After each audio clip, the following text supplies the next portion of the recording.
Bom, galera, vamos agora para a nossa terceira aula. E na terceira aula, depois da gente definir na aula anterior o homem natural, no final da aula, agora a gente vai entender como é que esse homem natural, ao longo da história, vem a se tornar isso que a gente conhece como homem social. Então, a princípio, a humanidade era o homem natural. E em algum momento esse homem natural transformou-se em esse homem social. Uma pergunta que talvez a gente possa se fazer de uma outra forma. Como é que a gente saiu lá da pré-história? Vocês pensaram na pré, né, anterior à história, aquilo que a gente chama de história. Como que a gente saiu da pré-história, dos homens às cavernas, e chegamos aos homens que estão nas grandes cidades, nos prédios, que chegaram à Lua, que estão no espaço, que querem chegar em Marte? Então, como é que a gente sai desse homem natural, desse estado de natureza, e desenvolvemos a tal ponto de construir essa tecnologia toda, todo esse universo que é o universo humano, né? Espaçonaves, aviões, celulares, computadores, carros, tudo aquilo que nos permeia, que é humano e é da criação dos seres humanos, né? Só existe porque nós aqui estamos. Então a gente precisa pensar como é que começou, como é que transitou, como que houve essa transição. Esses são dois conceitos importantes para vocês fazerem os trabalhos, que os trabalhos vão ser pensados através do conceito de homem natural e homem social.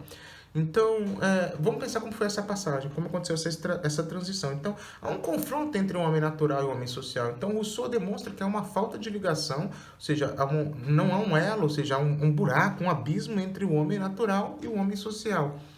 Quando eu digo isso, para que você pense isso de uma forma simples, é só pensar qual é a diferença de você para o indígena, né? Na forma de entender o tempo, na forma de se alimentar, na forma de amar, na forma de entender o erotismo, na forma de se comunicar. É imenso, você percebe que tem um buraco que o separa, e eu estou usando o indígena como um modelo de explicação, mas não é exatamente isso, mas o mais próximo que a gente teria do que o Rousseau chama de homem natural, e você mesmo que está assistindo meu vídeo, meu aluno, como um homem social, urbano.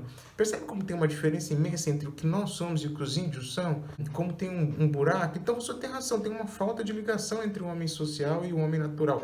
Em algum momento isso se perdeu, o homem transitou de um lado para o outro e aí ele se rompeu. Ainda existem homens próximos ao estado de natureza, como os homens que vivem no campo, como os indígenas, mas também tem homens sociais como nós. Então eu nasci como um homem social na cidade, no meio urbano, vocês também. Então ninguém aqui nasceu na zona rural, ou se alguém nasceu tudo bem, talvez tenha nascido de um outro modelo, mas ali vivendo em IF, vivendo dentro de Três Lagoas, vivendo da forma como a gente vive na cidade, a gente se comporta tal como um homem social, como um homem urbano. E aí, essa passagem do homem social, do homem natural ao homem social é importante por quê? Porque o Rousseau diz que é aí que é a origem da desigualdade.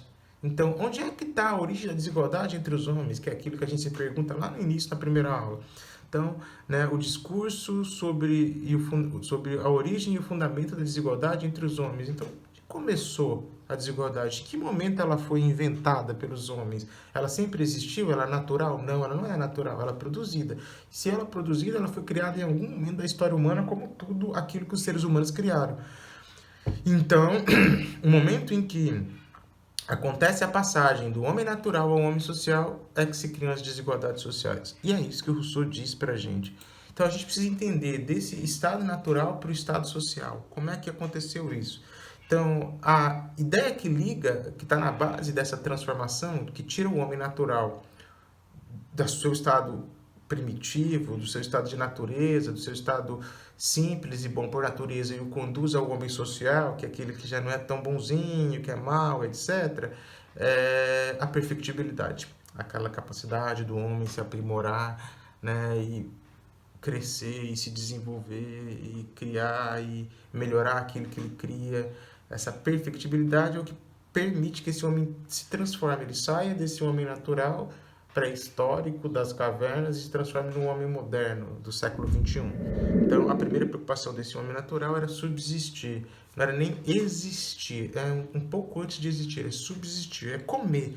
Imagina essa ideia do selvagem, primitivo, pega com a mão e come as coisas na rua, um homem que ainda não processou a razão ainda, ele é dotado de razão enquanto potência, mas ele ainda não desenvolveu a razão totalmente, portanto ele é um ser humano que ainda tem preocupações básicas. Na verdade, em todo sentido, a primeira e única preocupação do ser humano é subsistir, é comer. Primeiro a gente come, depois a gente vive. Então, quando você vê alguém que come lixo, é exatamente isso. O sujeito ele não está existindo, ele está subsistindo, ele está comendo para manter a máquina orgânica do corpo funcionando, para que talvez um dia ele possa existir, sair da condição precária de subexistência que ele está fazendo. Mas, a princípio, o homem natural ele tinha como sua preocupação central subsistir, né? Comer, andar, fazer as coisas que permitam que seu corpo funcione, que ele se mantenha vivo como um animal com razão que vai começar a usar essa razão e aí sim se transformar. O sobrenatural que só subsistia vai encontrando algumas dificuldades nesse processo de subsistência e para superar essa dificuldade ele vai adquirindo novos conhecimentos, ele vai inventando. Então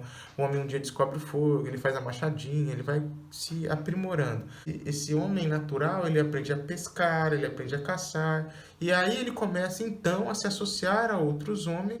Essa associação acontece por dois motivos, tanto para defender-se como para caçar. Mas essas associações ainda são aleatórias. Né? E é nesse momento que Rousseau diz que vai surgir a primeira revolução, que é a revolução dos agrícolas. Esse ser humano desenvolve a agricultura, a pesca, então ele aprende a plantar, ele aprende a caçar, ele aprende a associar-se aos outros homens para se defender dos animais. Então, por exemplo, um ataque de um leão, uma outra espécie de animal que possa ameaçar a vida humana, ele se associa a um homem para ou caçar esse animal e dividir essa caça para que eles possam sobreviver, ou para defender-se de um ataque de um estrangeiro, de um animal, de algo diferente que não seja humano. Então, aí eles começam a se associar, mas ainda associação de forma aleatória.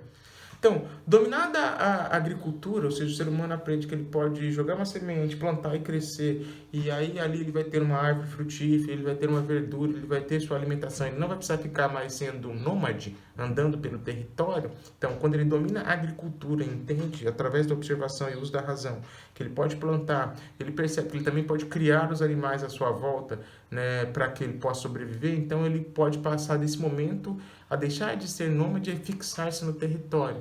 E a ideia do homem da caverna, né, a construção dos abrigos. Então, os abrigos são as casas e as casas são as primeiras cavernas. Então, tem os abrigos, as cavernas, que são as primeiras casas. É aí que surge a casa. Então, essa ideia do homem das cavernas. A caverna é a primeira casa. E aí o Rousseau vai falar sobre esse surgimento da casa. Então, ele diz, o surgimento da casa faz com que um homem natural permaneça mais tempo em um mesmo lugar e na companhia de seus companheiros, nascendo assim as famílias e com elas os sentimentos mais ternos que são conhecidos dos homens, o amor conjugal e o amor paterno. Tá, então ele vai dizer o quê, né? Veja como é interessante. Quando surge a casa, o ser humano consegue, então, tornar-se fixo, passa a dominar a agricultura e passa a dominar a pecuária, ele passa a ter mais tempo para poder conviver com os outros seres humanos, com seus companheiros, e ele passa a trazer essas companhias para dentro de casa. E aí, entre essas escolhas de companhia, começam a se desenvolver os primeiros casais, ou as famílias, ou seja, o casal conjugal, ou seja, vai morar dentro da caverna, né? O homem e a mulher, né? Por enquanto é nesse sentido bem limitado de compreensão. Mas enfim, esse casal conjugal vai morar dentro desse espaço da caverna. Então vai para dentro da casa. Então a casa é o lugar da família, percebe? Então primeiro vem a casa, depois vem a família na história dos homens. Caso você não soubesse, então quem que vem primeiro, a casa ou a família? Não é tão fácil que nem não é tão difícil que nem quem vem primeiro, o ovo ou a galinha, mas quem vem primeiro, a casa ou a família, a sociologia te ajuda a explicar. Primeiro vem a casa, depois vem a família. E aí, ao passar mais tempo junto com essas pessoas, dentro da casa, o ser humano começa a desenvolver a linguagem. E esse é o ponto essencial. A linguagem é aquilo que permite que o ser humano, então, comece a se comunicar de uma forma mais complexa. Então, quando ele adquire a linguagem, ele passa a poder expressar ou a dar significado de uma forma mais complexa ao mundo do que qualquer outro tipo de animal. Ele passa a usar aquilo que o diferencia dos outros, a razão. Então, ao adquirir linguagem, o mundo ganha sentido. Então, veja, se eu mostrar isso aqui para você, você vai pensar, garrafa, professor. Exatamente, garrafa. Esta palavra garrafa, que é relacionada a esse objeto, é um recurso de linguagem. Então, Eu identifico um objeto, esse objeto ele tem um sentido e ele tem uma utilidade. Garrafa a gente põe, aqui tem café, né? Garrafa a gente põe café, a gente põe água, enfim, mas é uma garrafa, é este objeto e esta palavra, este som garrafa, cria para você um significado de um objeto que tem uma utilidade. Então veja, a língua ou a linguagem é que nos permite dar esse significado ao objeto. Então a língua dá significado à vida. Então a linguagem é que nos permite expressar expressar as coisas, né? Expressar a nós mesmos, a entender a nossa identidade, a expressar as nossas ideias. Então, como é que eu possuo, como é que eu expresso ideias sem o uso da linguagem? Talvez você só tenha aprendido a se expressar ou não tenha, mas aprenda a se expressar fazendo uso do quê? Da linguagem. Então, eu preciso das palavras e a junção de palavras, cada palavra tem um significado e a junção dessas palavras tem um significado maior para que eu possa me expressar. E quanto mais eu domino a linguagem, melhor eu me expresso nela, né? Ou seja, eu consigo desenvolver pensamentos e ideias mais profundas ou menos superficiais. Então, eu posso expressar o amor de várias formas, né? De uma forma singela e simples e bonita, dizendo eu te amo. Eu posso expressar o amor fazendo desenho de um coração, né? Ou fazendo um coraçãozinho, que nem a gente... É assim que faz, galera? Não sei, mas enfim.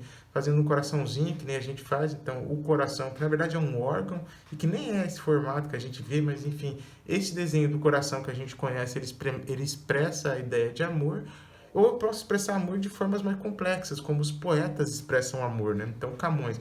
Amor é fogo que arde sem se ver, é ferida que dói e não se sente, é um contentamento descontente, é dor que desatina sem doer. Amor, né? Nossa, ele está falando de amor. Então, você percebe que são três formas diferentes de expressar o amor, e quanto mais eu domino a linguagem, de forma mais complexa eu consigo expressar esse sentimento do amor ou qualquer outro sentimento, ou qualquer tipo de realização que tenha sentido na vida humana. Então, quando eu não domino a linguagem, por exemplo, quando você fala uma outra língua, ou você precisa aprender a falar uma outra língua, né? Uma outra língua, é um processo muito complicado para algumas pessoas, porque a gente talvez nunca domine uma língua estrangeira como a gente domina a nossa. A gente sempre vai se sentir um estrangeiro, né? A gente sempre vai ter dificuldade de interpretar. Então, a linguagem, ou a constituição da linguagem, é aquilo que cria uma conexão que não era existente até então para os seres humanos. E aí, isso é fundamental nessa passagem do homem natural para o homem social. Você percebe que o homem social ele desenvolve uma linguagem mais complexa. Não é que ele seja mais inteligente, observe, não é isso que eu estou dizendo. Estou dizendo que ele cria mecanismos de desenvolvimento mais complexos da linguagem que ele lhes permite, por algumas vezes, em si, ser mais complexos do que os homens naturais. Não em tudo, não em sempre, não em todas as relações, mas os permite. E é disso que o Rousseau está falando.